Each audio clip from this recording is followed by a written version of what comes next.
దేవుడు మనల్ని ప్రేమించి మన పట్ల కృపను కనికరమును చూపించి అనుగ్రహించినటువంటి సమయంలో మనము దేవుని యొక్క వాక్యాన్ని నేర్చుకుందాం. రోమీయులకు రాసిన పత్రిక 8వ అధ్యాయము 26 నుండి 39 వరకు మనం చదువుకుందాం. అటువలే ఆత్మయు మన బలహీనతను చూచి సహాయం చేయుచున్నాడు. ఎలైనగా మనము యుక్తముగా ఎలాగో ప్రార్థన చేయవలనో మనకు తెలియదు, కానీ ఉచ్చరింప శక్యము కాని మూలుగులతో ఆ ఆత్మ తానే మన పక్షముగా విజ్ఞాపన చేయుచున్నాడు. మరియు హృదయములను పరిశోధించువాడు ఆత్మ యొక్క మనసు ఏదో ఎరుగును. ఎలైనగా ఆయన దేవుని చిత్త ప్రకారము పరిశుద్ధుల కొరకు విజ్ఞాపన చేయుచున్నాడు. దేవుని ప్రేమించి వారికి అనగా ఆయన సంకల్పం చెప్పున పిలువబడిన వారికి మేలు కలుగుటకై సమస్తమును సమకూడి జరుగుతున్నాయని ఎరుగుదుము. ఎందుకనగా తన కుమారుడు అనేక సహోదరులలో జ్యేష్ఠుడగునట్లు దేవుడు ఎవరిని ముందు ఎరిగినో వారు తన కుమారునితో సారూప్యము గలవారు అవుటకు వారిని ముందుగా నిర్ణయించెను. మరియు ఎవరిని ముందుగా నిర్ణయించెనో వారిని పిలిచెను, ఎవరిని పిలిచెనో వారిని నీతిమంతులుగా తీర్చెను, ఎవరిని నీతిమంతులుగా తీర్చెనో వారిని మహిమపరచెను. ఇట్లుండగా ఏమందము? దేవుడు మన పక్షముననుండగా మనకు విరోధి ఎవడో?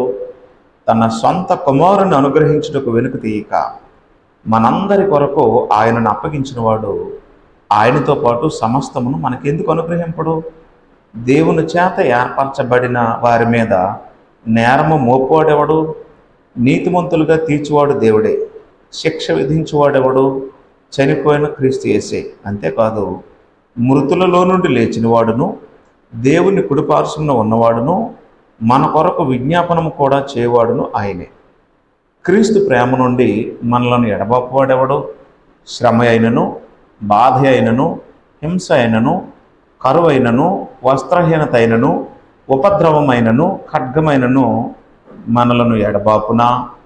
ఇందును గూర్చి వ్రాయబడినదేమనగా, నిన్ను బట్టి దినమెల్లా మేము వధింపబడిన వారము, వధకు సిద్ధమైన గొర్రెలమని మేము ఎంచబడిన వారము. ఆయనను మనలను ప్రేమించు వాని ద్వారా మనము వీటన్నిటిలో అత్యధిక విజయం పొందుచున్నాం.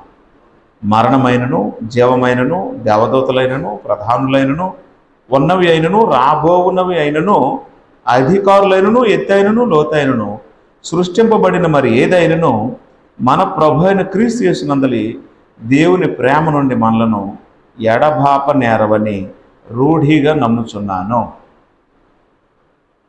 అపోస్తలుడైన పౌలు రోమాలో ఉన్న స్థానిక సంఘాలకు ఈ పత్రిక రాస్తూ వారిని బలపరచడానికి చెప్తున్నటువంటి ఆత్మ సంబంధమైన విషయాలు ఏంటి అంటే 3 భాగాలు.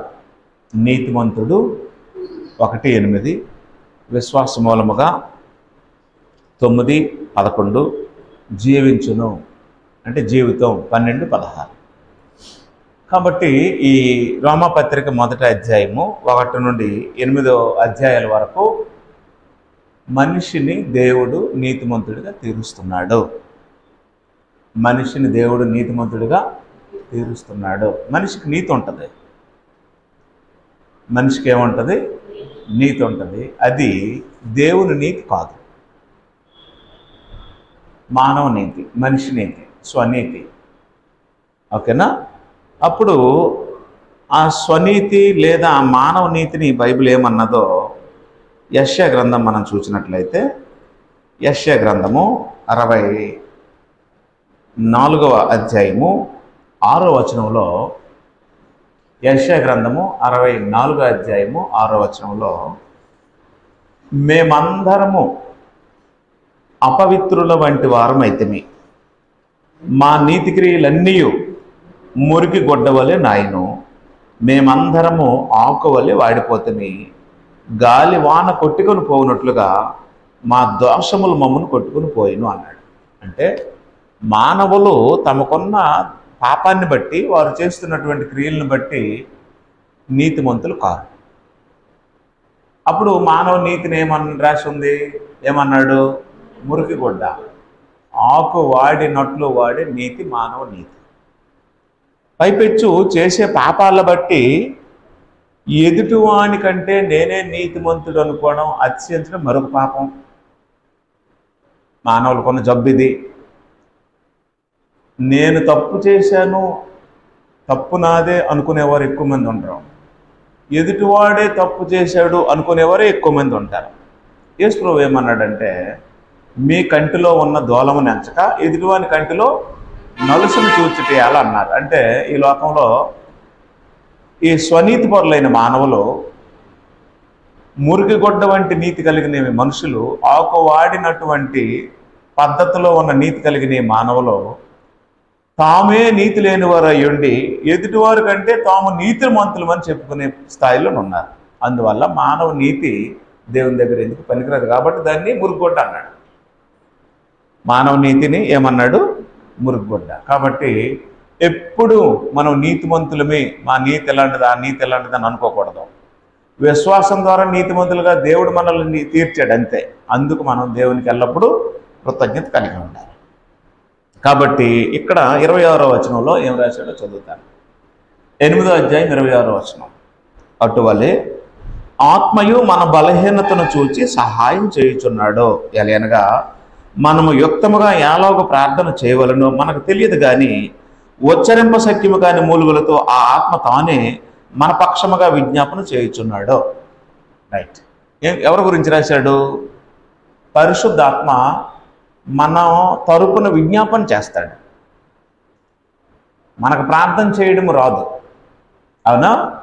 కాబట్టి ప్రార్థన చేయడం రానటువంటి వారి తరపున ఆత్మే విజ్ఞాపన చేస్తాడు. అలాంటి పరిశుద్ధాత్మను దేవుడు మనకు అనుగ్రహించాడు. చాలామందిలో పరిశుద్ధాత్మ వచ్చింది, పరిశుద్ధాత్మ దిగింది, పరిశుద్ధాత్మ వెళ్ళింది, పరిశుద్ధాత్మ ఊపింది, తోసింది, టచ్ గెచ్చని మనుషులు తోసేస్తున్నారు కదా. అవి పరిశుద్ధాత్మ చేసే పనులు కాదు. ఇక్కడ రాశాడు క్లియర్గా, మన బలహీనతను చూచి ఆత్మ యుక్తముగా ఎలాగ ప్రార్థన చేయాలో మనకు తెలియదు కాబట్టి ఆ ఆత్మ తానే మన పక్షమును విజ్ఞాపన చేస్తున్నాడు. అంటే పరిశుద్ధాత్మ పని ఏంటి? మన తరపున విజ్ఞాపన చేస్తాడు. ఎందుకంటే ప్రార్థన చేయడం రాని మనుషులు మనం. ఇప్పటికీ కూడా చాలా మందిలో ఎలా ప్రార్థన చేయాలో తెలియదు. ప్రభువా ప్రభు అని ప్రార్థన చేస్తారు. ప్రభువా ప్రభు అని చేసే ప్రార్థన ఎవరికి వెళ్తుంది? యేసు ప్రభు దగ్గరికి వెళ్తారు, తండ్రి దగ్గరికి వెళ్తారు. యేసు ప్రభు ఏం చెప్పాడంటే, నా నామమును ప్రార్థన చేయండి అన్నాడు, నాకు ప్రార్థన చేయండి అని ఎక్కడ అల్లా. కాబట్టి యేసుక్రీస్తుకు ప్రార్థన చేసిన వాళ్ళు ఉన్నారు, పరిశుద్ధాత్మకు ప్రార్థన చేసిన వాళ్ళు ఉన్నారు, త్రియేక దేవుడు అని ప్రార్థన చేసిన వాళ్ళు ఉన్నారు. ఎవరికి నచ్చినట్టు వాళ్ళే ప్రార్థన చేస్తున్నారు. కానీ ప్రార్థన ఎలా చేయాలి అంటే పరిశుద్ధాత్మ కలిగి చేయాలి. పరిశుద్ధాత్మ కలిగి ప్రార్థన ఎలా చేస్తారో ఇక్కడ ఆల్రెడీ ఉంది. 8వ అధ్యాయము 15వ వచనంలో, మరల భయపడుటకు మీరు దాస్యపు ఆత్మను పొందలేదు కానీ దత్తపుత్రాత్మను పొంది ఆ ఆత్మ కలిగిన వారమై మనము అబ్బా తండ్రి అని మొరపెట్టుచున్నాము. ఇప్పుడు చెప్పండి, దేవుడికి ప్రార్థన ఎలా చేయాలి? అబ్బా తండ్రి అంటే దేవుడిని ఏమని పిలాలి? తండ్రి అని పిలాలి. అబ్బా అంటే తండ్రే కదా, తండ్రి అంటే తండ్రే కదా. కాబట్టి పరిశుద్ధాత్మనుడు ప్రార్థన ఎలా చేస్తాడు? తండ్రి అంటాడు. ఇప్పుడు ఉదాహరణకి యేసు ప్రభు ప్రార్థన చేశారు. మత్తయి సువార్త 6వ అధ్యాయం 9వ వచనంలో ఏమని ప్రార్థన చేశారు? పరలోకమందు ఉన్న మా తండ్రి అని ఆయన చేస్తూ మీరు అలాగే చేయండి అన్నారు. అవునా? ఇప్పుడు అనేక మంది ప్రార్థనలు ఎలా చేస్తున్నారు? యేసయ్యా, ప్రభువా, యేసునాయనా, దేవా అంటున్నారు లేదా? చెప్పండి అమ్మా. పరిశుద్ధాత్మ లేని వాళ్ళు ప్రార్థనలు అలాగే ఉంటాయి. పరిశుద్ధాత్మ ఉన్న వాళ్ళు ఎవరు అలా ప్రార్థన చేయరు. గలతీయులకు రాసిన పత్రిక 4వ అధ్యాయం 6వ వచనంలో పరిశుద్ధాత్మ కలిగిన వారు చేసే ప్రార్థన ఏదో, పరిశుద్ధాత్మ లేని వారు చేసే ప్రార్థన ఏదో క్లియర్గా తెలిసిపోద్ది. ఎవరికి తెలిసిపోద్ది? పరిశుద్ధాత్మ ఉన్నోళ్ళకి తెలిసిపోద్ది. పరిశుద్ధాత్మ లేనోడికి తెలియదు కాబట్టి లేనోడు ఎలా చేస్తాడో ఆలకించినోడు అలాగే చేస్తాడు. మరియు మీరు కుమారులై ఉన్నందున, అది దేవుడిని ఏమని మొరపెట్టాలట అంటే ప్రార్థన చేసినప్పుడు దేవుడిని ఏమని పిలాలి? నాయన, తండ్రి అని ఎవరు పిలుస్తారు? పరిశుద్ధాత్మ ఉన్నోళ్ళు. చదువు. నాయన తండ్రి అని మొర్రపెట్టు, తన కుమారుని ఆత్మ అంటే పరిశుద్ధాత్మను దేవుడు మన హృదయాల్లోనికి పంపెను. కాబట్టి దాసుడు కావు, కుమారుడివే. కుమారుడు అయితే వారసుడు. వారసులు ఎలా చేస్తారు? వారసులు పరిశుద్ధాత్మ కలిగిన వారు ప్రార్థన ఎలా చేస్తారు? నాయన తండ్రి. మధ్యలో దేవా, యేసయ్య, ప్రభువా, యేసురాజా అంటారు కదా. పరిశుద్ధాత్మ లేని ప్రార్థన లేదు. పరిశుద్ధాత్మ ఉన్నోడు ఇలా చేస్తాడని రాసి ఉంది బైబిల్లో. పరిశుద్ధాత్మ ఉన్నోడు ప్రార్థన ఇలా ఉంటది, నాయన తండ్రి అంటాడు. పరిశుద్ధాత్మ లేనోడు ఏదైనా అనేస్తాడు, ఎందుకంటే ఆత్మ లేదు కదా, నోటికి ఏది వస్తే అది. అందువల్ల ప్రార్థన చేసినప్పుడు పరిశుద్ధాత్మ ఉచ్చరించే మూలుగులు ఒకలాగా ఉంటాయి, పరిశుద్ధాత్మ లేనోడు చేసే ప్రార్థన ఇంకొకలాగా ఉంటుంది. ఇప్పటికీ చాలా మందికి చెప్తాను నేను, యేసు ప్రభువుకు ప్రార్థన చేయకండి, యేసు ప్రభు ద్వారా తండ్రికి ప్రార్థన చేయండి అని చెప్తాను. అంటే తండ్రి ఎవరో కుమారుడు ఎవరో తెలియదు కదా, తండ్రే కుమారుడై వచ్చాడని బోధిస్తున్నారు కదా. తండ్రే కుమారుడట, ఆయనే ఈయన అంటున్నారు. ఆయనే ఈయన కాదు, ఆయనే ఈయనే. ఆయన తండ్రి, ఈయన కుమారుడు, ఇద్దరు. యోహాను రాసిన మొదటి పత్రిక 2వ అధ్యాయము, మొదటి యోహాను పత్రిక 2వ అధ్యాయము 22వ వచనం. మొదటి యోహాను 2:22. యేసు క్రీస్తు కాడని చెప్పువాడు తప్ప ఎవడబద్ధికుడు? తండ్రిని కుమారుని ఒప్పుకొనని వీడే క్రీస్తు విరోధి. ఎవరెవరిని ఒప్పుకోవాలట? తండ్రిని తండ్రి అని ఒప్పుకోవాలి, కుమారుడిని కుమారుడని ఒప్పుకోవాలి. కుమారుడు తండ్రి కాడు, తండ్రి కుమారుడు కాడు. తండ్రి వేరే, కుమారుడు వేరే. ఓకేనా? ఇప్పుడు తండ్రిని తండ్రిని, కుమారుడిని కుమారుడని, తండ్రి కుమారుడు కుమారుడని, తండ్రికే ప్రార్థన చేయాలి కుమారుడు ద్వారా. ఎవరికి తెలుస్తుంది? పరిశుద్ధాత్మనుడు తెలుస్తుంది. ఆయన 3వ వాడు అనమాట. తండ్రి 1వ వాడు, కుమారుడు 2వ వాడు, పరిశుద్ధాత్మ 3వ వాడు. ఇప్పుడు తండ్రే కుమారుడు కుమారుడు అని ఎవరికి తెలుస్తుంది? ముగ్గురు దేవత్వం గల వ్యక్తులు ఉన్నారు అన్నోడికి తెలుస్తుంది. ముగ్గురు అక్కడే త్రిపాత్రాభినయం వేశాడు అన్నోడికి తెలియదు కదా. కాబట్టి వారు ప్రార్థన ఎవరికైనా చేస్తారు. కాబట్టి రోమీలకు రాస్తూ అపోస్తలుడైన పౌలు 26వ వచనంలో ఏమన్నాడంటే, పరిశుద్ధాత్మ మనకి ప్రార్థన నేర్పుతాడు, సహాయం చేస్తాడు. అవునా? పరిశుద్ధాత్మ ఉంటే ప్రార్థన ఎలా చేయాలి? ఇప్పుడు మీ అమ్మగారు ఉన్నారమ్మా, మీ అమ్మగారు ఉన్నారమ్మా, వాళ్ళకి బైబిల్ తెలీదు, కానీ ప్రార్థన చేస్తారు. ఏమని చేస్తారు? తండ్రి యేసయ్య, నాయనా, ప్రభువా, దేవా, మమ్మల్ని కాపాడు తండ్రి, మాకు సహాయం చేయి నాయన అని ప్రార్థన చేస్తారు కదా. చేస్తారా చేయరా? ఆటోమేటిక్గా పిల్లలకు కూడా ఏమొస్తుంది? ఆ ప్రార్థన వస్తుంది. అవునా? నేనంటున్నది ఏంటంటే, పరిశుద్ధాత్మ కలిగి ప్రార్థన చేస్తావా, పరిశుద్ధాత్మ లేని అమ్మ చేసిన ప్రార్థన చేస్తావా? అంతే కదా. అంటే ఇప్పుడు అమ్మ ప్రార్థన మనకు మాదిరి కాదు కదా. రెడ్డిలు మా అమ్మ ఎలా చేసింది నేను ఇలా చేస్తానంటే, మీ అమ్మకి పరిశుద్ధాత్మ లేడు. అమ్మ ఎలాగని దేశయ్యానని అంటది, దేవాన్ని అంటది, నాయనని అంటది, ఏదైనా అనేస్తుంది. కానీ ఇక్కడ పర్టికులర్గా రాసి ఉంది, తండ్రి వేరు కుమారుడు వేరు. ఈ కుమారుడికి తండ్రికి అనుసంధానం చేసిన, మనల్ని కుమారుడి తరపున తండ్రికి ప్రార్థన చేయించిన పరిశుద్ధాత్మ ఉన్నాడు. పరిశుద్ధాత్మ కలిగితే అప్పుడు తండ్రిని ఏమనాలి? తండ్రి నాయన అనాలి. అప్పుడు లాస్ట్ లో ప్రార్థన ఏమనాలి? ఏ ప్రార్థన? క్రీస్తు నామములో మీకు సమర్పిస్తున్నాం లేదా అడుగుచున్నాం తండ్రి అనాలి. పరలోకమందున్న మా తండ్రి అని సంబోధించాలి. చాలా మంది ప్రార్థన చేసినప్పుడు ఎలా చేస్తున్నారంటే, పరలోకమందున్న మా తండ్రి, పరిశుద్ధుడు అయిన మా నాయన, మీ నామానికే వేలాది వందనాలు, స్తుతులు, స్తోత్రాలు అంటున్నారు. ఎవరికి? నామానికి. నేనేం చెప్తున్నానంటే, కొత్త నిబంధనలో నామం తీసేశాడు, నామం లేదు. ఇప్పుడు ఏం చేయాలి? మీకే అనాలి. పాయింట్ అర్థం అవట్లేదా? యెహోవా అనే నామం కొత్త నిబంధనలో లేదు. తీసేడా లేదా? తీసేశాడు. తీసేం చేశాడు? ఆయన వాక్యాన్ని హెచ్చించాడు. అపోస్తుల కార్యములు 13వ అధ్యాయం మనం చూస్తే, అపోస్తుల కార్యములు 13వ అధ్యాయం చూస్తే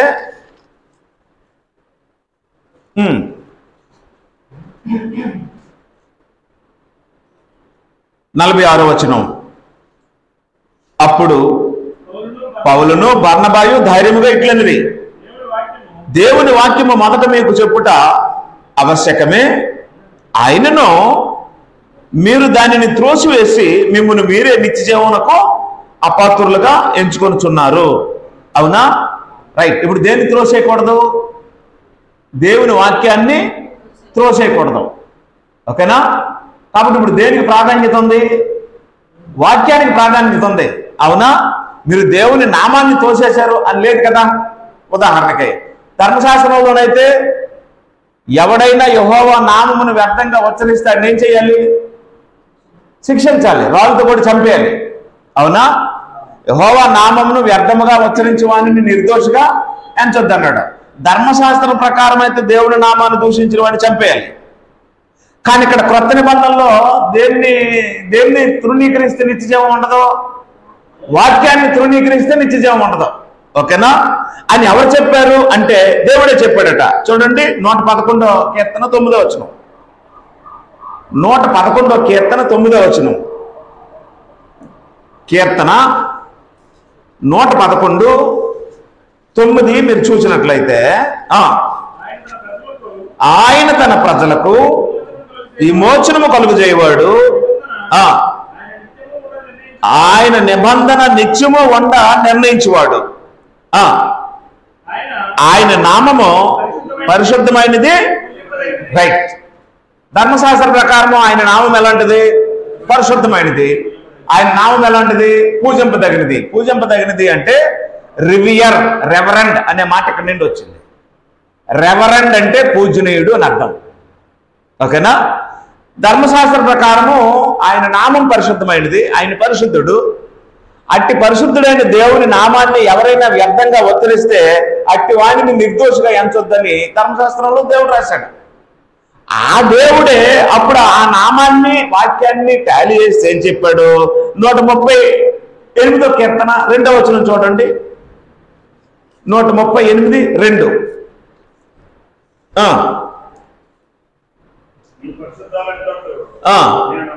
138:2. నీ పరిశుద్ధాలయము తోటి నేను నమస్కారం చేయుచున్నాను, నీ నామమంతటి కంటే నీవిచ్చిన వాక్యమును నీవు గొప్ప చేసి ఉన్నావు. అవునా? రైట్. ఒకప్పుడు దేన్ని గొప్ప చేశాడు? నామాన్ని. నామాన్ని వ్యర్థంగా ఉచ్చరిస్తే ఏం చేయమన్నాడు? శిక్షించమన్నాడు. ఆ దేవుడే ఇప్పుడు నామం కంటే దేన్ని ఎక్కువ చేశాడు? వాక్యాన్ని. ఇప్పుడు వాక్యాన్ని ధిక్కరిస్తే ఏముండదు? నిత్యజీవం ఉండదు. అపోస్తుల కార్యాలు 13లో చదివాం కదా, ఎవడైనను వాక్యాన్ని తృణీకరిస్తే వాడు నిత్యజీవానికి ఏమవుతాడట? అపాత్రుడు. రాసుంది క్లియర్గా చూడండి. 46వ వచనంలో, అపోస్తుల కార్యంలో 13:46లో, అప్పుడు పౌలు బర్నబా ధైర్యంగా ఇట్లనిరి. సందర్భం ఏంటి అంటే 42లో, వారు సమాజ మందిరంలో నుండి వెళ్ళుచుండగా ఈ మాటలను మరుసటి విశ్రాంతి దినం తమతో చెప్పమని జనులు వేడుకున్నది. సమాజ మందిరంలోని వారు లేచిన తర్వాత అనేకులు యూదులు భక్తిపరులైన యోధమత ప్రవిష్టులు పౌలు బర్నబా వెంబడించిరి. వీరు వారితో మాట్లాడుచు దేవుని కృపేందు నిలకడగా ఉండవని వారు హెచ్చరించిరి.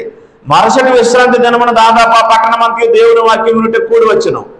యూదులు జనసమూహములను చూచి మత్సరముతో నిండుకొని దూషించుచు పౌలు చెప్పిన వాటికి అడ్డము చెప్పిరి. అప్పుడు పౌలు బర్నబా ధైర్యముగా ఇట్లనివి, దేవుని వాక్యము మొదట మీకు చెప్పుడు ఆవశ్యకమే, ఆయనను మీరు దానిని త్రోసివేసి. దేన్ని త్రోసేశారు? నామాన్ని త్రోసేశారా? వాక్యాన్ని త్రోసేశారా? వాక్యాన్ని. అక్కడ నామాన్ని వ్యర్థంగా ఉచ్చరిస్తే శిక్ష తప్పదు. ఇక్కడ వాక్యాన్ని ఎవడైనా సరే తృణీకరించాడు అనుకోండి, నువ్వు వాక్యం చెప్పట్లేదు మాకు అన్నాడు అనుకోండి, వాడు ఏమైపోతాడు? నీ శిక్ష గురవుతాడు, నిత్యజీవం ఉండదు. నా పాయింట్ మీకు అర్థమైందా? అంటే ధర్మశాస్త్ర ప్రకారము యెహోవా దేవుని నామాన్ని గౌరవించాలి, పరిశుద్ధపరచాలి. అవునా? ఇప్పుడు క్రొత్త నిబంధన ప్రకారము యెహోవా ఇచ్చిన వాక్యాన్ని మనము గైకొనాలి. అక్కడ నామాన్ని దూషిస్తే శిక్ష, ఇక్కడ వాక్యాన్ని తృణీకరిస్తే శిక్ష. ఓకేనా? ఒకప్పుడు పూజనీయుడు, పూజింపదగిన నామం కలిగిన వాడు ఆయనే. అట్టి దేవుడు ఏం చేశాడు అంటే ఆయన నామం కంటే ఇప్పుడు దేన్ని ఎక్కువ చేశాడు? వాక్యాన్ని ఎక్కువ చేశాడు కాదా? పేతురు రాసిన పత్రికలో, పేతురు రాసిన మొదటి పత్రికలో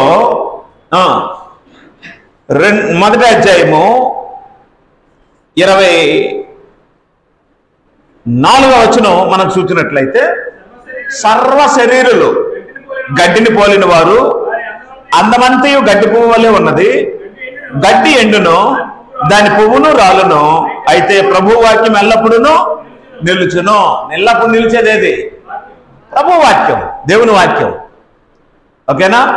ఎల్లప్పుడూ నిలవదు నామం. నామం ఎల్లప్పుడూ నిలిచేది నామము కాదు. నామం కంటే ఏం చేశాడు ఆయన? వాక్యాన్ని హెచ్చించాడు. నామము కంటే వాక్యాన్ని హెచ్చించాడు. కాబట్టి ఎవడైనాను వాక్యాన్ని తృణీకరిస్తే వాడికి నిత్య జీవం ఉండదన్నాడు. నామమే మీరు పట్టుకోండి అని చెప్తే డెఫినెట్ గా కొత్త నిబంధనలో కూడా ఏమని రాస్తాడు? యెహోవా అని పేరు రాస్తాడు. కానీ ఉందా? లేదంటే దేవుడు దేనికి బదులు దేన్ని పెట్టాడు? ఆయన నామానికి బదులు ఏం పెట్టాడు? ఆయన వాక్యానికి ప్రాధాన్యత ఇచ్చాడు. కాబట్టి ప్రార్థన చేసినప్పుడు నీ నామానికే మహిమ, నీ నామానికే స్తుతులు, నీ నామానికే స్తోత్రాలు అనకూడదు. ఏమనాలి? మీకే అనాలి. తేడా మీకు అర్థమైందా? మీకే మహిమ, మీకే ఘనత, మీకే స్తుతులు, మీకే స్తోత్రములు అని డైరెక్ట్. మధ్యలో మరేమి లేదు, మరి నామం లేదు. ఎందుకంటే ధర్మశాస్త్రం లేదు. ధర్మశాస్త్రం ఉంటేనే నామం. ఇప్పుడు నామం కంటే దేనికి ఎక్కువ అవకాశం ఇచ్చాడు దేవుడు? వాక్యానికి ఇచ్చాడు. నామాన్ని హెచ్చించి వ్యర్థంగా ఉచ్చరించిన వాడిని వదలొద్దని చెప్పిన ఆ దేవుడే నామం కంటే వాక్యాన్ని హెచ్చించి వాక్యాన్ని తృణీకరించిన వాడు నిత్య జీవానికి అపాత్రుడు అని చెప్పాడు. కాబట్టి ఇప్పుడు మనం ప్రార్థన చేస్తే ఎలా ప్రార్థన చేయాలి? పరలోకమందున్న మా తండ్రి, మీకు వేలాది స్తుతులు, కృతజ్ఞతలు, స్తోత్రములు అనాలి. మీ నామానికే స్తుతులు, మీ నామానికే స్తోత్రాలు అని ఎక్కడ అనలేదు, అనకూడదు. ఎందుకంటే ఇలాగే బైబిల్లో ఉంది. నేను ఇలా చెప్పేసరికి అలాగ అలవాటు అయిపోయింది కదా. అలాగ అలవాటు అయిపోయిన అలవాటును ఇప్పుడు ఏం చేయలేకపోతున్నారు? మార్చుకోలేకపోతున్నారు. మార్చుకోలేని వాళ్ళు, దిద్దుకోలేని వాళ్ళు, బుద్ధి లేని వాళ్ళు అనమాట. కీర్తనలు ఏం చెప్పాడంటే సామెతల్లో, బుద్ధిహీనుడు తప్పు దిద్దుకుంటాడట. మరి తప్పు దిద్దుకోలేదంటే బుద్ధి లేదనమాట. పాయింట్ అర్థం అవట్లేదా? ఓకే, మనం ధర్మశాస్త్ర సంబంధులమై, యూదులమై, సున్నత సంబంధులమై, సబ్బాతులో శనివారం ఆరాధించిన వారం అయితే డెఫినెట్ గా ఆయన నామానికే మనం ప్రాధాన్యత ఇస్తాం. అవునా? ఇప్పుడు ఆ నిబంధన ఏం చేయబడింది? కొట్టివేయబడింది. నిబంధన కొట్టివేయబడిన తర్వాత నామాన్ని కూడా దేవుడు ఏం చేశాడు? కొత్త నిబంధనలో రాయలా. యెహోవా నామమని యేసుప్రభువుకు తెలుసు, యెహోవా నామమని పౌలుకు తెలుసు, యెహోవా నామమని పేతురుకు తెలుసు. కొత్త నిబంధన రాసిన 8 మంది రచయితలకి యెహోవా నామం తెలుసు. కానీ ఎక్కడ ఎవరు ఆ నామాన్ని మెన్షన్ చేయలేదు, ఉచ్చరించలేదు. మరి దేనికి ప్రాధాన్యత ఇచ్చారంటే ఆయన వాక్యానికి ప్రాధాన్యత ఇచ్చారు. నా పాయింట్ మీకు అర్థమైందా? ధర్మశాస్త్ర ప్రకారము ఎవరైనా యెహోవా నామాన్ని వ్యర్థంగా ఉచ్చరిస్తే వారికి శిక్ష. క్రొత్త నిబంధన ప్రకారము ఎవరైనా దేవుని వాక్యాన్ని కానీ తృణీకరిస్తే వారికి శిక్ష. అప్పుడు దేవుడే దేన్ని మార్చి దేని స్థానంలో దేన్ని పెట్టాడు? నామం స్థానంలోనికి ఏం తీసుకొచ్చాడు? వాక్యాన్ని తీసుకొచ్చాడు. ఇప్పుడేం చెప్పాడు పేతురు? వాక్యమే ఎల్లప్పుడూ ఉంటది అన్నాడు. సర్వ శరీరులు గడ్డిని పోలిన వారు, వారు అందమంతియు గడ్డి పువ్వు వలె ఉన్నది. అయితే ప్రభు వాక్యము ఎల్లప్పుడూ ఉంటదన్నమాట. అంటే శాశ్వత కాలం ఉండేది ఏది? వాక్యం. శాశ్వత కాలం ఉండనిది ఏది? నామం. నామం నిబంధనతో పోయింది, వాక్యము శాశ్వత కాలం ఉండేటట్లు మనకి ఇచ్చాడు. కాబట్టి ఇప్పుడు దేవుడికి మనం ప్రార్థన చేస్తే ఎలా ప్రార్థన చేయాలి? దేవుడు మీకు తండ్రి కదా, ఎలా ప్రార్థన చేయాలి? మా దేవా యెహోవా అనకూడదు. ఆయన నీకు ఇప్పుడు యెహోవా కాడు, యెహోవా లేదు నిబంధనలో. ఆయన నీకు తండ్రి. అవునా? ఎఫెసీయులకు రాసిన పత్రిక 4వ అధ్యాయము 6వ వచనం. దేవుడు మీకు దగ్గర అయ్యాడు, దేవుడు మీకు తండ్రి అయ్యాడు. దేవుడికి మీకు వరస ఏర్పడింది, తెలియట్లేదు మనుషులకి. ఏ బిడ్డ తండ్రిని పేరు పెట్టి పిలదు. నీ కూతురు ఆ నాన్న ఇంటికి వచ్చిన వెంటనే దాసు గారు వచ్చారా అని అంటదా, డాడీ వచ్చారంటదా? దాసు గారు వచ్చారా అని అనడానికి, డాడీ వచ్చావని అనడానికి తేడా లేదా? మీరు పయోలు కాదు మిమ్మల్ని పేరు పెట్టి పిలడానికి, మీరు జన్మనిచ్చిన తండ్రి మిమ్మల్ని ఎలా పేరు పెట్టి పిలుస్తుంది? ఆ రకంగా దేవుడు మనల్ని దత్తత చేసుకున్న తర్వాత మనం దేవుడికి ఏమయ్యాం? కుమారులు కుమార్తెలమయ్యాం. కుమారులు కుమార్తెలమయ్యాం దత్తత చేసుకున్న వాళ్ళు పరిశుద్ధాత్మ ఇచ్చాడు కదా. ఈ పరిశుద్ధాత్మ ఉన్న వాళ్ళు దేవుడిని ఏమని పిలుస్తారు? నాయన, తండ్రి అని పిలుస్తారు. దేవా యెహోవా ఏంటి? యెహోవా అని పిల్లలేదు ఎవరున్నాం. చదవండి. ప్రభు ఒక్కడే, ఆరు చదివి డైరెక్ట్ గా. అందరికీ తండ్రి అని దేవుడు ఒక్కడే. ఆయన అందరికీ పైగా ఉన్నవాడే, అందరిలోనూ వ్యాపించి అందరిలో ఉన్నాడు. ఇప్పుడు చెప్పండి, దేవుడు మనకేమవుతాడు? కాబట్టి ఇప్పుడు మనం ఎవరితో మాట్లాడాలి? ప్రార్థన చేయడం అంటే ఎవరితో మాట్లాడాలి? తండ్రితో మాట్లాడాలి. తండ్రితో మాట్లాడాలి. తండ్రితో మాట్లాడిన ఈ మాటలు చివరి ముగింపు వచ్చినప్పటికీ ఎవరి నామంలో అడగాలి? క్రీస్తు నామంలో అడగాలి. అలాగ ప్రార్థన చేయించే జ్ఞానాన్ని మనకు ఎవరిస్తారు? పరిశుద్ధాత్మ. పరిశుద్ధాత్మ లేని వాళ్ళు ఎవరికీ ప్రార్థన తెలియదు. ఎప్పటికీ ప్రభువా యేసయ్యా, ప్రభువా యేసయ్యా ఈ సాహిత్య వాడిలోనే ఉన్నారు. పరిశుద్ధాత్మ లేని వాళ్ళందరూ ఈ పనులే చేస్తారు. వాళ్ళు ఇంకొకటి ఏంటంటే, పరిశుద్ధాత్మ అంటే డ్యాన్స్లు వేస్తాడు, ఊపుతాడు, తోస్తాడు, పడేస్తాడు, భాషలు మాట్లాడేస్తాడు అనేది ఒక బ్యాచ్. ప్రభువా నాయన యేసయ్య, దేవా దేవా దేవా యేసు ప్రభువా అని ప్రార్థన చేసింది మరొక బ్యాచ్. ఈ రెండు బ్యాచ్లకి పరిశుద్ధాత్మతో సంబంధము ఉండదన్నమాట. కాబట్టి ఎవరు పడితే వాళ్ళు ప్రార్థన చేస్తే నేను ఆమెను చెప్పను. ఎందుకు చెప్పను అంటే, ఆ ప్రార్థన చేసినోడికి పరిశుద్ధాత్మ ఉన్నాడో లేడో నాకు తెలుస్తుంది ఆ అవసరాన్ని బట్టి.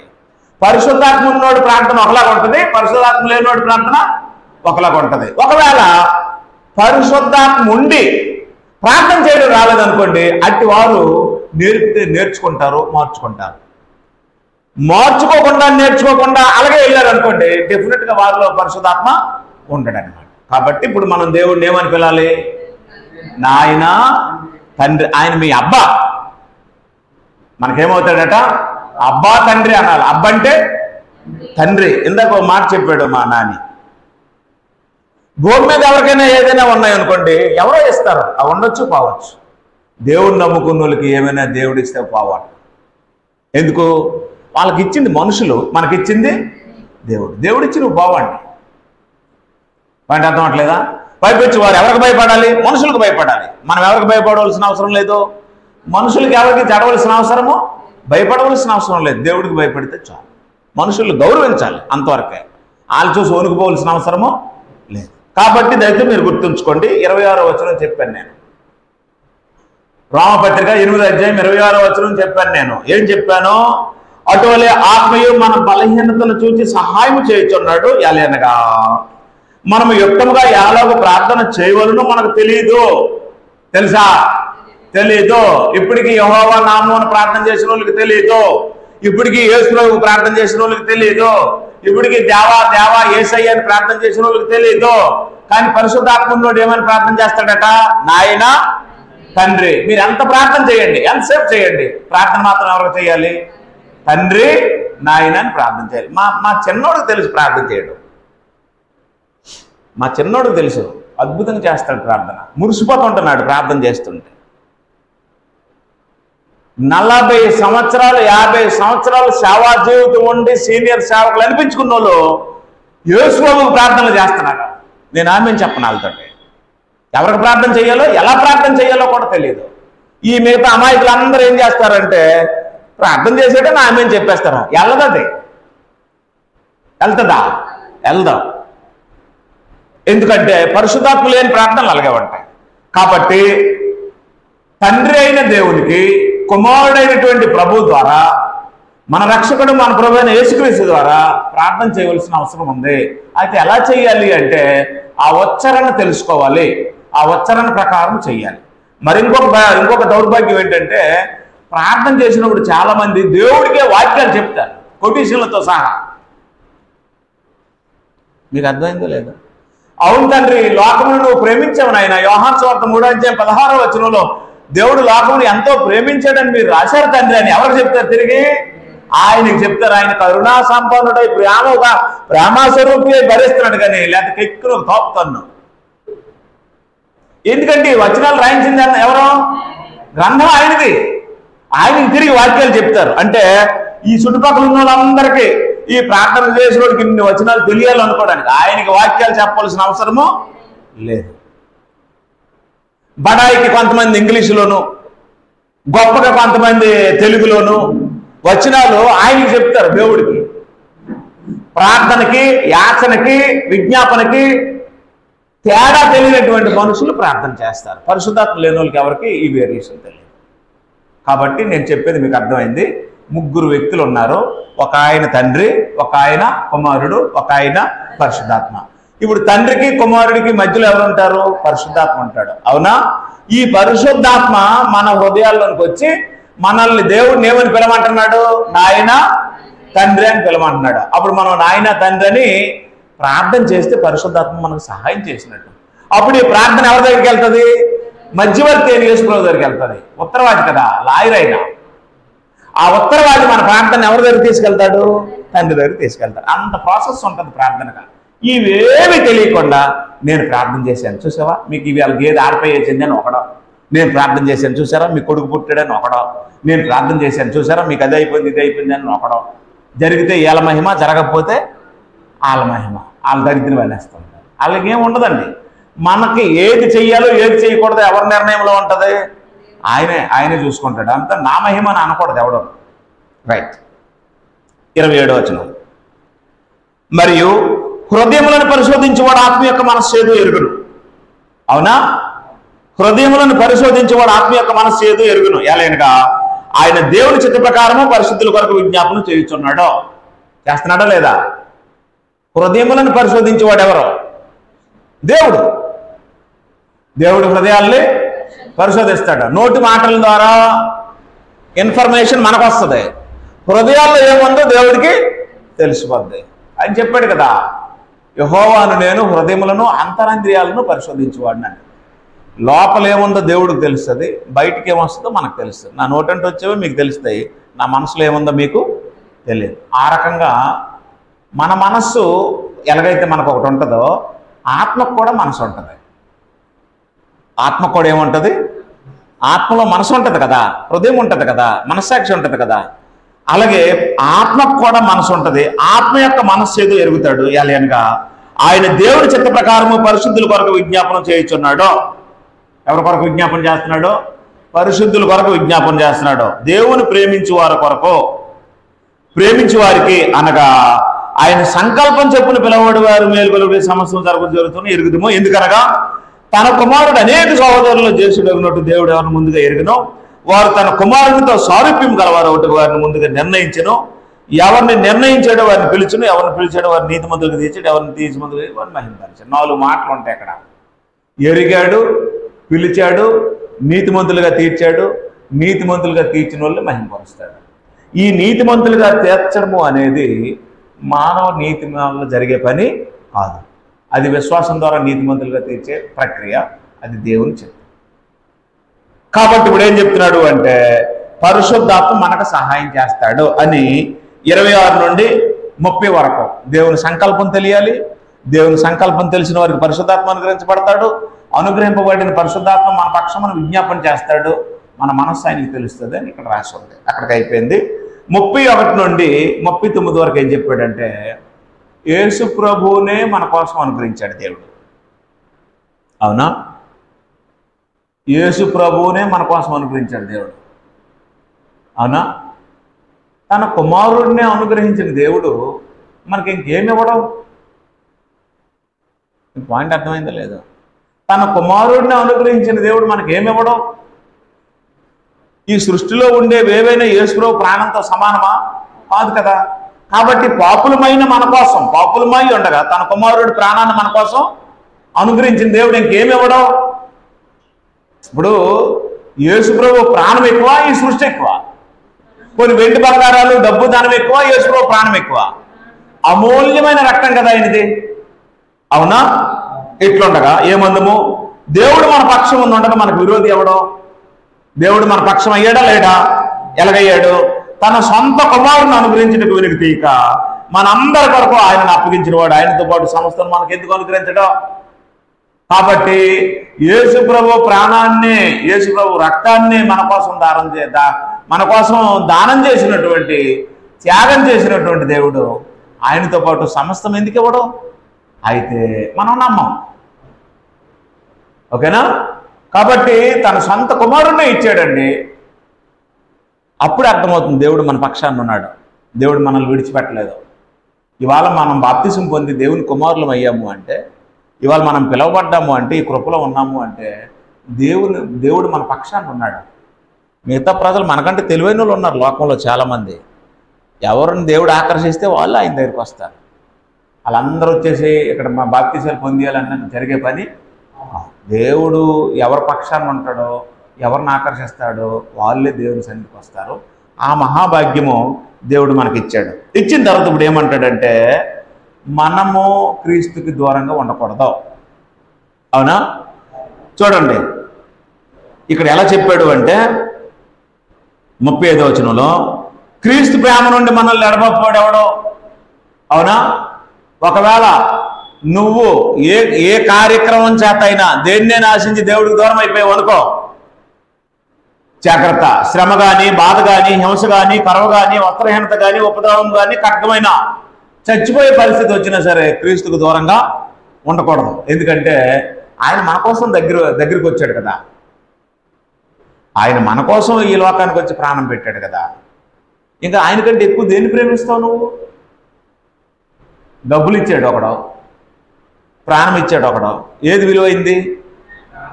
డబ్బులు ఇచ్చినోడు ప్రాణం ఇచ్చిన పనికిరాదు కదా. కాబట్టి క్రీస్తు ప్రేమ నుండి నిన్ను దూరం చేసే పరిస్థితులు వస్తాయి, జాగ్రత్త. ఇందుని గురించి రాయబడింది ఏమంటే, మేము దినమెల్లా వధింపబడి వలక సిద్ధమైన గొర్రెలు మనం ఎంతబడి ఉన్న వారమో ఆయనను మనల్ని ప్రేమించిన వారి ద్వారా మనం అన్నింటిలో ఆధిక్యం పొందుతాం. దేవుడే మనకు సహాయం చేయకపోతే, దేవుడే మనకి కృప చూపించకపోతే, దేవుడే మనకు తోడుగా ఉండకపోతే ఎందులోనూ మనకు విజయం ఉండదు. మీరు అర్థం చేసుకోండి. మనము అంటే ఏమంటారంటే, పట్టిందల్లా బంగారం అంటారు కదా. పట్టిందల్లా బంగారం అంటారు కదా. అది వాస్తవమో అవాస్తవమో నాకు తెలియదు. కానీ ఈరోజు మనం సక్సెస్ అయ్యామంటే మనకు ఎవరు తోడుగా ఉన్నారు? జాగ్రత్త. క్రీస్తుని ఇప్పుడు వదిలేకండి, క్రీస్తుకు దూరం అవ్వకండి. పరిస్థితులు ఎలాంటివైనా సరే క్రీస్తు ప్రేమకు దూరం అయితే చెడిపోతాం, నాశనం అయిపోతాం. మళ్ళీ చెప్తున్నాను నేను, ఒకవేళ నీ బలహీనతలు ఒప్పుకోవాలనుకున్నా, నువ్వు రేపు చచ్చిపోవాలనుకున్నా సరే దేవుడు లేకపోతే ఎందుకు పనికిరావు. మన పాపాలు క్షమించేవాడు ఆయనే, మనల్ని చేరదీసేవాడు ఆయనే, మనల్ని ఆదరించేవాడు ఆయనే. ఆయనకి దూరమై మనం ఏమి చేసుకోలేము. చివరిగా ఆయన చెప్పాడు 37లో, ఆయనను 38లో, మరణమైన, జీవమైన, దేవదూతలైన, ప్రధానులైన, ఉన్నవైనా, రాబోయిన, అధికారులైన, ఎత్తైన, లోతైన, సృష్టింపని మరి ఏదైనా సరే మన ప్రభువుని యేసుక్రీస్తునందలి దేవుని ప్రేమ నుండి మనల్ని ఎడబాపు నేరవంతుడిగా నమ్ముతున్నాను. అంటే ఆయన ఎంత కాన్ఫిడెంట్గా ఉన్నాడు అంటే, ఈ లోకమంతా వచ్చి రే నువ్వు యేసుప్రభువుని వదిలే నాతో రా అంటే నేను వెళ్ళాలంటున్నాడు ఆయన. నీకు అర్థమైంది కదా? ఈ లోకమంతా నీకు ఇస్తాను, నువ్వు యేసుప్రభువుని వదిలే నాతో వచ్చానే సరే నేను వెళ్ళాలంటాడు. ఎందుకంటే దేవుడు నా పక్షాన్ని ఉన్నాడు. నేను ఇంతకుముందు మీకు చెప్పాను, దేవుడే ప్రత్యక్షమై మీకు ఏం కావాలని అడిగితే ఏం కోరుతారు? ఒక్కొక్కరు ఒక్కొక్కటి కోరుతారు. కానీ తెలివైనడైతే ఏం కోరుతాడు? నువ్వే కావాలంటాడు. అమ్మ నీకేం కావాలి అని దేవుడు వచ్చి అడిగాడు అనుకో, మా అమ్మకు ఆరోగ్యం ఇవ్వండి, మా ఆయనకు ఆరోగ్యం ఇవ్వండి, మా అత్తగారికి లేకపోతే మా పిల్లలకు మంచి తెలివి ఇవ్వండి అని కోరుకుంటారు కదా. అవి తెలివితో ఒక కోరికలు. తెలివైన కోరిక ఏంటంటే, మీరు ఉండగా నాకు ఇంకేంటి లోటు అండి, మీరే కావాలన్నారు. మీకు అర్థమైందో లేదు? ఒక రాజుగారు సామాన్యమైన ప్రజల దగ్గరికి వెళ్ళి, ప్రజలారా మీకు ఏం కావాలని అడిగితే ఒక్కొక్కరు ఒక్కొక్కటి కోరుకున్నారట. అందులో ఒక తెలివైనడు వచ్చి నాకు మీరే కావాలని కోరుకున్నాడట. అప్పుడు రాజుగారు అన్నారట, అందరూ అన్ని రకాలు కోరుకున్నారు, వాళ్ళకి ఇచ్చేసాను, డబ్బు, ధనము, వెండి, బంగారాలు అన్నీ కోరారు, ఎవరికి ఏది కావాలో అది ఇచ్చాను, నువ్వు నన్ను కోరుకున్నావు, ఏం నీకు లాభం అని అంటే, ఇవన్నీ ఇచ్చినవాడు నువ్వే నా సొత్తు అయితే అవన్నీ నా అయిపోతాయి కదా అన్నాడు. అర్థమైందమ్మా? కాబట్టి పరిస్థితులు ఎలాగున్నా సరే మనం ఎవరికి దూరం అవ్వకూడదు, ఎప్పుడు దేవుడికి దూరం అవ్వకూడదు. దేవుడికి దూరం అయితే చల్లని పైసలాగా అయిపోతుంది మన బ్రతుకు. ఒకవేళ ఎవరైనా దేవుడు నిన్ను దూరం చేయడానికి ప్రయత్నిస్తారేమో, ఇన్ కేస్ ఎవరైనా, అది బంధువులైనా స్నేహితులైనా ఉపద్రవమైనా కష్టమైనా సుఖమైనా ఏదైనా దేవుని నుండి నిన్ను దూరం చేసే పరిస్థితి ఎప్పుడైనా వచ్చిందనుకో, చిన్న దురాశ పుట్టిందనుకో, లోకం కావాలనో లేకపోతే బంధువులు కావాలనో కులపోలనో లేకపోతే ఇంకోటని దేవుడికి దూరం అయ్యే పరిస్థితి ఎప్పుడైనా నీకు సంభవించిందంటే జాగ్రత్త. మనం కోల్పోతున్నది ఎవరిని? దేవుడిని. ఎందుకు అంటే శాశ్వతమైనడు ఆయన, అశాశ్వతమైనవి ఇవన్నీ. కాబట్టి క్రీస్తు ద్వారా దేవుడికి దగ్గర అయ్యాం. క్రీస్తుని పంపించి దేవుడు మనకు దగ్గర అయ్యాడు. ఈ దగ్గరైనటువంటి దేవుడికి మనం ఇటు పరిస్థితుల్లోనూ దూరంగా ఉండకూడదు. ఎందుకంటే రేపు చచ్చిపోతే మళ్ళీ మనం ఎవరి దగ్గరికి వెళ్ళాలి? ఆయన దగ్గరికే వెళ్ళాలి. బ్రతికినా ఆయన దగ్గరే ఉండాలి, చనిపోయినా ఆయన దగ్గరే ఉండాలి. అప్పుడు చెప్పాడు, మరణము కూడా నన్ను ఆయన దగ్గర నుంచి దూరం చేయదని చెప్పాడు. కాబట్టి పరిశుద్ధాత్మనిచ్చాడు, వాక్యం ఇచ్చాడు, దత్తత తీసుకున్నాడు, ప్రార్థన ఎలా చేయాలో నేర్పుతున్నాడు, పాప మరణాల నియమం నుండి మనల్ని విడిపించాడు, మన కోసం తన సొంత కుమారుడిని దానం చేశాడు, అనుగ్రహించాడు. సమస్తము ఎందుకు ఇవ్వడం? ఇస్తాడు. అయితే మనకు విశ్వాసం ఉండాలి. విశ్వాసం లేకుండా దేవునికి ఇష్టలై ఉండుట అసాధ్యం. కాబట్టి ఆ విశ్వాసాన్ని విడిచిపెట్టకుండా దేవునితో మన ప్రయాణాన్ని రోజు రోజుకి దగ్గర అవడానికి చూసుకోవాలి తప్ప ఏ సంఘటన వల్ల ఏ వ్యక్తి వల్ల దేవునికి దూరం అయ్యే పరిస్థితులు వస్తే అవసరమైతే వాళ్ళు వదిలేయాలి, కానీ ఎవరిని వదలకూడదు? దేవుడిని వదలకూడదు. ఆ భాగ్యం దేవుడు మనకి ఇచ్చాడు. అర్థమైన వాళ్ళకి అర్థమవుతుంది, అర్థం కాని వాళ్ళకి అర్థం కాదు. ఎందుకంటే దేవుడి కంటే గొప్ప ఆస్తి ఏముంది ఈ లోకంలో? అవునా? సరే, ఇప్పుడు అబ్రహాం దగ్గరికి దేవుడు వచ్చాడు. అబ్రహామా, నువ్వు ప్రేమించి ఒక్కడై ఉన్న నీ కొడుకుని నాకు బలిగా ఇస్తావా అని అడిగితే అబ్రహాం ఏమన్నాడు? ఊరుకోండి, నా కొడుకుని బలి ఇవ్వడం ఏంటండి అన్నాడా? అంటే కొడుకుని బలి ఇచ్చాడు కదా. ఇప్పుడు కొడుకు ఎక్కువ, దేవుడు ఎక్కువ? అది విశ్వాసం. అది విశ్వాసం. అంటే ఇలాంటి పరిస్థితులు వస్తాయని నాకు తెలియదండి, అవసరమైతే మిమ్మల్ని వదిలేస్తాను కానీ నా కొడుకుని వదలండి అన్నాడా? అలాగంటే అప్పుడు అది విశ్వాసము కాదు. కాబట్టి దయచేసి మీరు గుర్తుంచుకోండి, ఏమంటాడంటే పాప మరణాల నుండి మనల్ని విడిపించాడు. యేసు ప్రభు రక్తం ద్వారా మన పాపాలు కడిగాడు, మనల్ని దత్తపిత్రులుగా స్వీకరించాడు, మనం ప్రార్థన ఎలా చేయాలో నేర్పిస్తున్నాడు. యేసు ప్రభు ద్వారా సమస్తాన్ని అనుగ్రహిస్తున్నాడు, యేసు ప్రభును అనుగ్రహించాడు. ఇంక మిగతా ఎందుకు ఇవ్వడం? ఇవన్నీ ఆఫ్టర్ ఆల్ దేవునికి. కూడు గూడు గొడ్డ మన అవసరాలు తీర్చడం దేవుడికి పెద్ద లెక్కేమీ కాదు. యేసు ప్రభు ప్రాణం కంటే విలువైనవి కాదు. అయితే మనం తెలుసుకోవాల్సిన పాయింట్ ఏంటంటే మనము ఎప్పుడు ఏ పరిస్థితుల్లోనూ దేవుడికి దూరం అవ్వకూడదు. ఇద్దరున్నా ముగ్గురున్నా, నేను అంత దూరం నుండి ఎంత రాత్రి అయినా సరే, వర్షమైనా సరే, ఎంతో పెద్ద పరిస్థితి మారిపోయి వాతావరణం మారిపోయి ఫోన్ చేస్తాను. కానీ చిన్న చిన్న చినుకులైనా ఎట్టి పరిస్థితుల్లోనూ కనీసం 2 కుటుంబాలైనా వస్తారు, 3 కుటుంబాలైనా వస్తారు. వాళ్ళు ఆశపడతారు వాక్యం. కానీ ఇవాళ ఉండిపోతే హ్యాపీగా నా భార్య పిల్లలతో ఎంజాయ్ చేసుకొని సరదాగా మాట్లాడుకుని ఉండిపోవచ్చు. కానీ ఇక్కడ సహవాసం, దేవుని సన్నిధి ముఖ్యం. అందువల్ల ఎంత దూరమైనా సరే, నీరసంగా ఉన్నా సరే, ఎంత పని ఉన్నా సరే, ఎన్ని ప్రయాణాలు చేసినా సరే, బుధవారం వచ్చేసి ఆ సహవాసంలో మిమ్మల్ని బలపరచాలని ఆశతో వచ్చేస్తుంది. ఆ రకంగా మనం ఎప్పుడు దేవునికి దగ్గరగానే ఉండాలి, దేవునితోనే ఉండాలి, దేవుడి దగ్గర చనిపోవాలి. క్రీస్తు నుండి దేవుని నుండి మనల్ని ఎవరు దూరము చేయకూడదు. అమ్మే ఏంటి అందరూ ఇలాగ వెళ్ళిపోతారు, ఏంటి ఒక ఆదివారం ఉండిపోవచ్చు కదా అంటారు లేదా? వాళ్ళు దరిద్రులు అనరా? మీలాగా అందరు వెళ్ళిపోతున్నారు రేటు చర్చికి, ఒక వారం ఉండిపోతే ఏమైపోద్ది? హృదయంలో తలుసుకోవచ్చు కదా అంటారు కదా, అంటారా లేదా? అంటే దేవుడి నుంచి మనల్ని ఏం చేయాలనుకుంటున్నారు? మీరు ఆదివారం రాకండి అని ఇలా మీరు ఎప్పుడైనా రండి, కానీ ఆదివారం గట్ట మా ఇంటికి రాకండి అని అమ్మైనా చెప్పాలి మొఖం మీద. ఎందుకంటే దేవుడి నుంచి దూరం చేసేవారు అవుతారు. దేవుడి నుంచి దూరం అవ్వద్దు. దూరమై మనం ఏమీ చేసుకోలేము. ఉన్న ఆశీర్వాదాలన్నీ పోతాయి. మీ అందరికీ వాళ్ళు